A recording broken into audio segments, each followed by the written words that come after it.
Hello, great to be with you today. My name's Ben and I am in the middle of something of a crisis right now. Just as I was driving on my way to record this message to you today, I got a phone call from my wife, Becky, telling me that our car has broken down with her and a friend in it. They're on their way to West Wight. They were going to come and be with you today. It's looking like that can't happen because they are by the side of the road somewhere near Winchester, waiting for a tow truck to come and bring the car back to safety. So I'm in the middle of a bit of a crisis right now. They're in it more than I am, but I'm thinking, how are we going to fix this? What are we going to do? How can we help? And when we're in a crisis, some words are really reassuring to hear, and other words are pretty annoying to hear. Actually, an insurance company wanted to find out, what are the most reassuring words you can use when someone's in a crisis, and also what are the most annoying words you can do in your attempt to reassure. So I looked this up and I'd like to share them with you. I thought you'd find the 5 most annoying phrases and words you could use more interesting than the most reassuring ones, but I'll share the best reassuring one with you as well. So when people are in an insurance style crisis, so cars broken or a burst water pipe and you've got water dripping through the ceiling in your home. It's that kind of a situation, okay? So just imagine yourself. Some of you may not have to imagine too hard. That might have happened to you quite recently. What are the kinds of words that you would like people to use to reassure you? The most annoying ones are these. Number 5 was, keep a stiff upper lip, which sounds a little bit traditional and old-fashioned, doesn't it, for us today? I don't know if anyone's ever used that phrase before. The number 4 was, pain is just weakness leaving the body. Maybe you've been in a bit of a crisis in a gym or a workout situation and someone's tried to use that as a reassurance that this is okay, and you probably felt like punching them when they said that. Number 3 is a bit condescending. It's like, oh, they're there. When Becky, my wife, rang me today to say, I've broken down by the side of the motorway, do you think she wanted to hear from me? They're there. Somehow, I don't think that would have gone down very well. Neither would number 2, which is pull yourself together. Pull yourself together. Or number 1, which is similar but slightly ruder, get a grip. Get a grip. The insurance company actually looked up the stats on this in their survey, and 68% of people were annoyed by the phrase, get a grip. So are they reassuring? No. Are they annoying? Yes. Do you want to know what the most reassuring thing the survey said that you could say, what the words that you would want to hear when you were in a crisis were? They are these. I am not sure how reassuring they are, but are you ready? Here they come. One day, we'll laugh at this. One day, we'll laugh at this. And I think, what? One day we'll laugh at it? That would not go down very well as Becky is by the side of the motorway right now. Even the survey said only 49% of the people surveyed said they found that reassuring. So given the storms that we go through, and goodness me, we've all been through the COVID storm over the last 2 years, still kind of going through it, but hopefully coming out, we are going to need more powerful words than those to get through. Thankfully, Jesus had something to say about riding out the storms of life and the kinds of words we can pay attention to if we're going to make it through. A follower of his called Matthew wrote them down a few decades after his life on earth, and I'm going to read them out to you from his account, and it's in Matthew chapter 7, and I'm going to start at verse 24. It's going to be on the screen, or you might want to look that up in a Bible that you have with you or on an app or whatever it might be. Matthew chapter 7, starting at verse 24. And it says this. This is Jesus talking. Therefore, everyone who hears these words of mine and puts them into practice is like a wise man who built his house on the rock. The rain came down, the streams rose, and the winds blew and beat against that house. Yet it did not fall because it had its foundation on the rock. But everyone who hears these words of mine and does not put them into practice is like a foolish man who built his house on sand. The rain came down, the streams rose, and the winds blew and beat against that house, and it fell. with a great crash.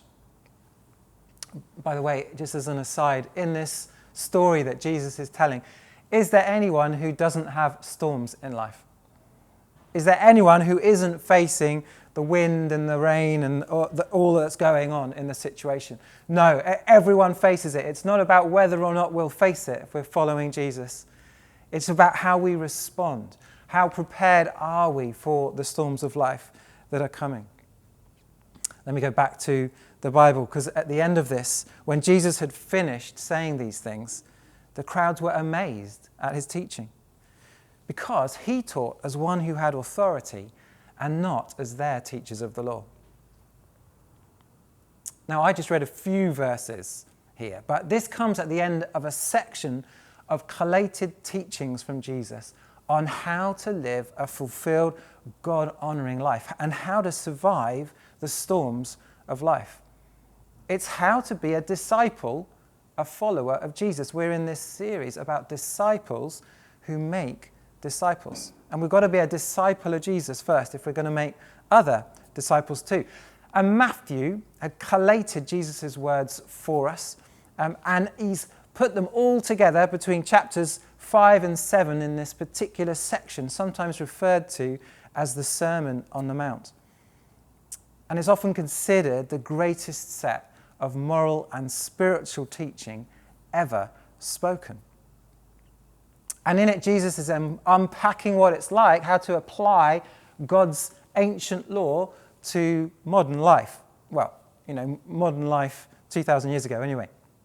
And we take it for granted usually, but this wisdom has influenced our culture today more than any other words in history. Let me give you some highlights. This is just from Matthew chapters 5 to 7, this Sermon on the Mount. Jesus says these things. You can't serve both God and money. It's one or the other.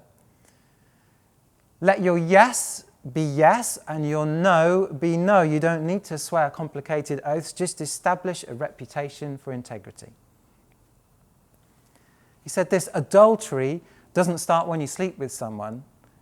It starts long before that when you look at them with lust. In fact, what you look at with your eyes can fill your whole body with light or with darkness. He says, don't just love those who love you back. Anyone can do that. Love your enemy. No one had ever thought of that before. Don't do religious stuff as a show, he said. Serve God in secret. He talks about giving to those in need behind the scenes and praying to your Father in heaven behind the scenes, not for a show, not out in public. He will reward and answer you. And he says, don't worry.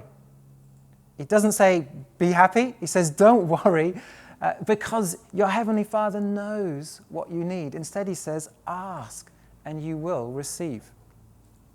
And it also includes that section, don't judge others. Don't be judgmental. It won't go well for you. You'll be judged with the same measure that you're using. And all of this radical wisdom is summed up in this final section that we've just read. And it said this in verse 24, therefore, everyone who hears these words, talking about all of that wisdom, everyone who hears these words of mine and puts them into practice is like a wise man who built his house on the rock. So withstanding the storms of life as a disciple of Jesus comes down to two key practices. Number one, pay attention to the words of Jesus. And number two, put what you hear into practice. Pay attention to the words of Jesus. Put what you hear into practice. It has to be both. The foolish person does number one, but he just doesn't do number two. It's got to be both. We've got to pay attention to them and live them out according to Jesus. In our Bracknell site earlier this year, we had the huge privilege of seeing 4 people being baptized. We heard their stories and then we watched them getting baptized. And they were doing a good job that day of paying attention to the words of Jesus and putting them into practice. They'd paid attention to his words. They'd believed who he was. They'd come to faith in him. They'd come to put their trust in him and started to follow him. And then they were they'd heard him say, come on, get baptized, that's the next step for you. And then they were putting it into practice publicly in front of everyone, something that's not always that easy to do, sharing their story and then getting soaked in front of an audience. What a crazy thing to do, right? Well, they were hearing the words from Jesus, paying attention to them, and then putting them into practice. This is the life of following Jesus, folks. This is what it means to be his disciple. Whilst we were in the darkest times of the lockdowns and we weren't meeting together physically on Sundays, I met with a number of folks who told me they were feeling disconnected from God. Well, most of us had moments and seasons when we felt that way, didn't we? And the reason is we had all our normal routines and support structures and habits that enabled us to pay attention to the words of Jesus and put them into practice. They were all washed away by the storm of COVID and all the restrictions and so on. And so if we were put off by the whole digital switch, and it was hard, but if it put us off completely, then we put off and we had no structure to help us pay attention to the words of Jesus and put them into practice. Our opportunities to meet others and to serve were washed away. And perhaps even without realizing it, if that was all we had, that we were building our life on, we were no longer building on the rock. We realized we'd been building on sand. Now, those practices I've just mentioned that were washed away, they weren't everything. And you must have a whole load yourself, and we'll work on those a little bit more, thinking forwards to 2022 in just a moment. But I had a few practices that were different to that helped me from going adrift. And I call them holy habits. Not because I'm holy, by the way, but because they are amazing, or not because I'm special in any way. I am. God calls me holy because he's made me holy, but I'm not special. That's not why they're called holy habits. They are fantastic ways we can stay connected to paying attention to the words of Jesus and putting them into practice. One habit I've come to rely on is on a Monday morning, I'll have an hour set aside when I can pray through a list of things I want God to break through on. It's made up of a mixture of family and friends and personal and work-related requests for God to act. I need him to break through. And what I found, though, is since the pandemic, I often didn't even get through the list because I was carrying so many fresh or new issues, decisions, worries, or anxious thoughts that I just needed to bring him first. In fact, this Monday just gone, I came into that hour feeling quite anxious again. At the time, not really sure why that was, just this tense feeling of general nervousness. And I'm realizing increasingly this is my body's primary way of letting me know I need to pay attention to the words of Jesus. So before I even look at my list of requests, I talk through all these things. I just list them off. I say, I'm nervous about this. I've got this meeting coming up. What should I do in that situation? Or I've got this worry that I've got from family or whatever it might be. And I let him carry the weight of them and listen for what he might say. And in that space of telling the truth, the Holy Spirit reminds me of the words of Jesus. I mean, that Monday it was things like this. He loves me. He's with me. I can let go of the pressure that it's up to me to save the world. No, that's his job, not my job. Or I don't have to be perfect in that meeting or in that presentation or in whatever it might be. He's the only one who is perfect. Or I don't need to worry about running out or getting depleted of resources to give people if I do give stuff to others, because he will supply all my needs. And then having been through that with him, having his words come to me, I can then get onto the list of requests that I might have. And ideas might start popping into my head, like text that person with an encouragement. So I do it. Or set up a meeting with that person, so I pop one in the diary. Or don't forget to set time aside for this. Or why don't you ask for help from this person? Involve them in this issue because you cannot do it yourself. And this hour on a Monday has become a lifeline for me, paying attention to the words of Jesus and putting them into practice. It's a holy habit. Let me give you some other examples. My wider family discovered a habit in lockdown that's changed our relationships for the better. A weekly Saturday morning Zoom call that works. We've got family all the way from Shropshire to the Sunshine Coast in Australia. So finding a time that works for them, Saturday morning works for everybody. We just say we have this fixed time. If you're available, then come dial in and we'll Zoom together then. It's perfect for the characters in our family and the time zones.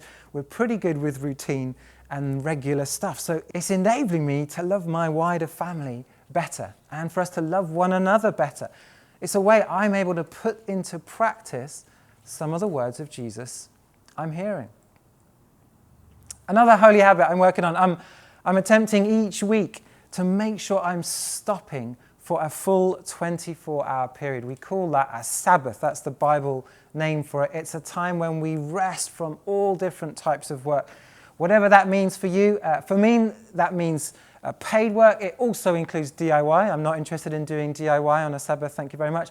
It also includes difficult conversations. I really don't want to have difficult conversations on a Sabbath if I can. So I just need that 24 hours off every week. And a great Sabbath has 4 elements to it. As a quick aside, we stop doing that stuff. We stop that paid or unpaid work. We rest.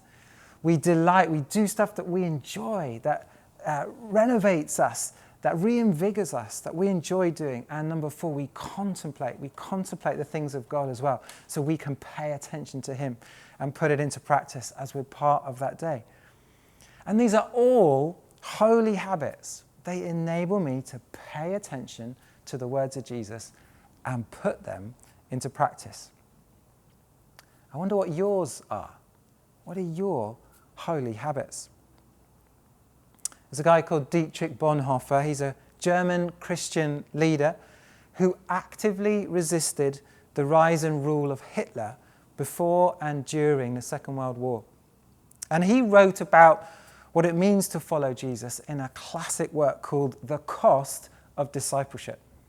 The Cost of Discipleship. If you want a challenge in 2022, a reading challenge for you, then I would highly recommend it. And as you can imagine, for someone who resisted the kind of blind loyalty that was demanded towards Hitler, he doesn't pull any of his punches in this book. And here's a quote from it for you. He said this: "The call to follow," in other words, the call to be a disciple of Jesus, "the call to follow means adherence to the person of Jesus Christ and fellowship with Him." The life of discipleship is not the hero worship we would pay to a good master, but obedience to the Son of God. Bonhoeffer's saying, with Jesus and being His disciple, it's not like, oh, I found this other really cool guy. He's got some wise things to say. You should check out some of them. He's saying, no, He's the Son of God, and we are to be obedient to what He has to say. But it's not like just a dutiful, clinical, distant obedience. It's a fellowship with Him. It's an enjoyment of His company. So it's like a grace, wonderful relationship with Him that works itself out in obedience to what He says as the Son of God. So we're paying attention in sweet fellowship with Him to the words of Jesus, and we're putting them into practice out of obedience to the Son of God. Okay, I've told you a number of holy habits that help me as a disciple of Jesus and survive the storms of life. I've actually taken to writing them down in a structured form at the start of each year. And this is a habit which comes from our emotionally healthy spirituality course that we run on our growth track. And there they call it a rule of life. A rule of life. Don't worry about the name of it. It comes from monasticism, monks, or somebody made it up once, but it's just super useful. It's a system, it's a structure of holy habits that will help you intentionally think, how do I pay attention to the words of Jesus and put them into practice in 2022? And so I've got an exercise for you. Here's what I want you to do. I want you to have a device with you, or a piece of paper, or a pen, or an app, or whatever it might be. Get something now that you can make notes, that you can write some stuff down. It could be your phone, your diary, a to-do list, a notebook, wherever. You can just jot something down, okay? And I want you to draw 4 boxes or 4 bullet points with a little bit of space under each. You can divide your page into these 4 different sections. If you're typing it down, just write 4 different headings and make sure there's a bit of space under each. And we're going to show you what those are on the screen just now. The headings are these: prayer, rest, work or activity, and relationships. Now, I want you to think about your life in terms of these 4 categories. And in each box, I want you to write one specific thing you're already doing in each of these areas that nurtures your relationship with Jesus. So either paying attention to his words, that's probably most likely under the prayer and rest categories, and putting them into practice. And that's more likely under the work, activity, and the relationships side. Don't fill up the box, make sure there's space. I've got another question to come for a minute, but I'm going to give you just a couple of minutes to do that right now.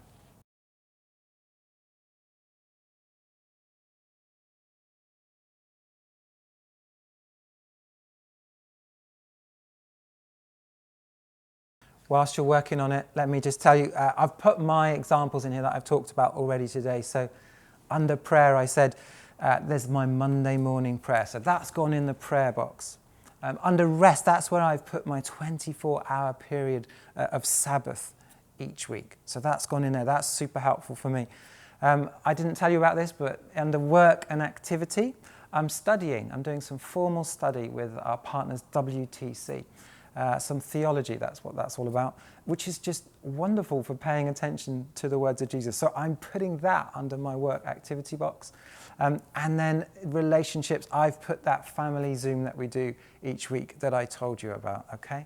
So as you're thinking it through, there's my examples, but I don't want you to put mine in, I want you to put yours in. What other things that help you pay attention to the words of Jesus and put them into practice as his disciple, as his follower? Take a few more moments just to do that.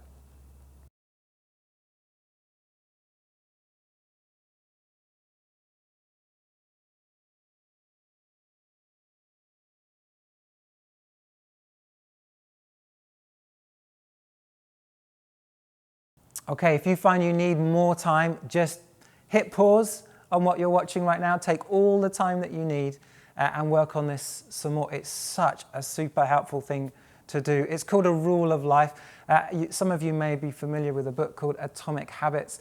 They talk about systems in there. And they say, look, we never really rise to the level of the goals that we set.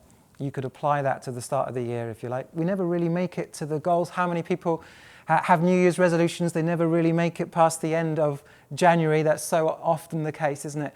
We don't rise to the level of our goals. We fall to the level of our systems. And I'm saying when you're following Jesus, you can state these wonderful aspirations, but you're going to fall to the level of your rule of life, your system, your structure of holy habits that you have in place.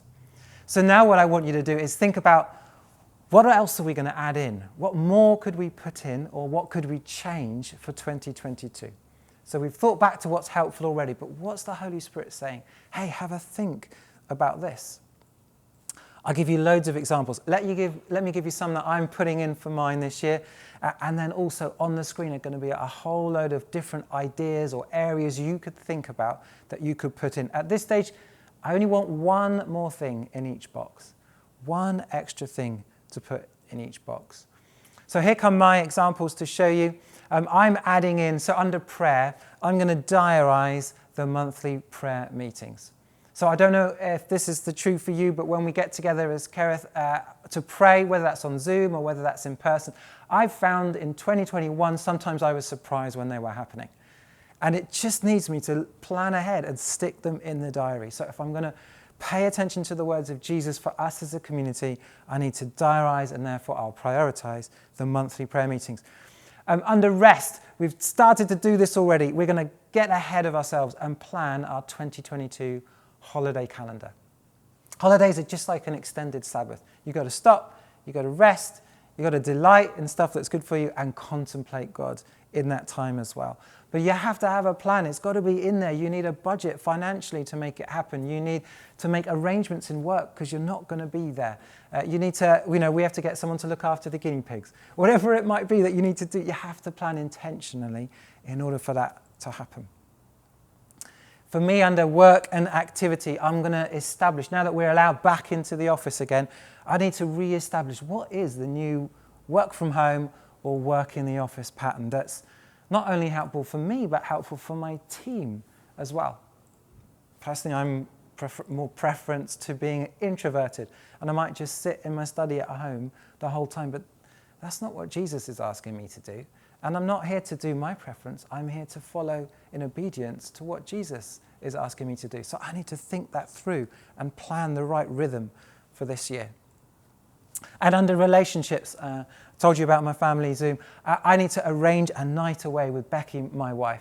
We've got the date set in the diary, but it's my role. I'm going to find out where it is that we're going to go. That's something that I need to do. So that's going in as part of working out, putting into practice the words of Jesus in my life.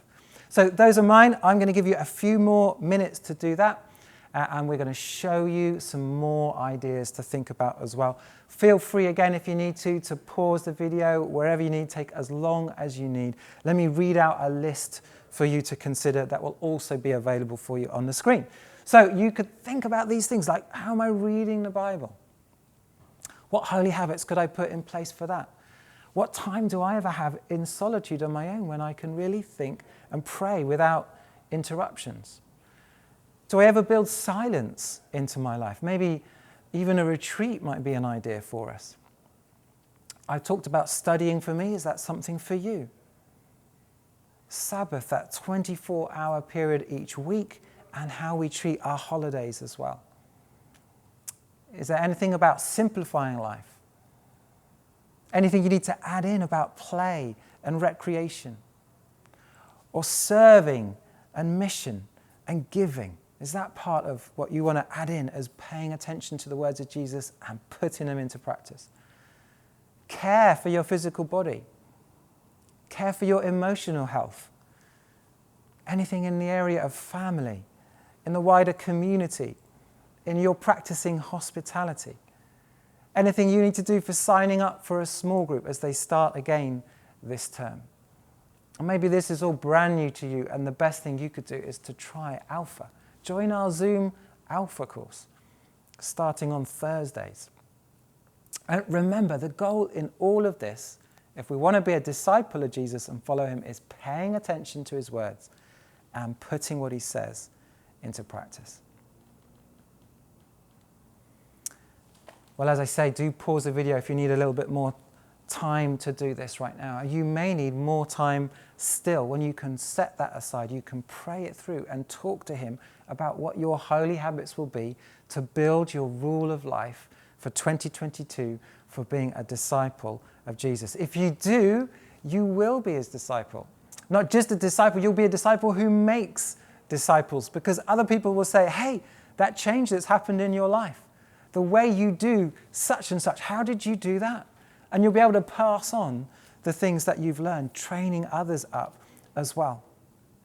And Matthew's words could be said of us for 2022. If I rewrote them, it would be like this. The Kerith community became intentional about hearing the words of Jesus and putting them into practice.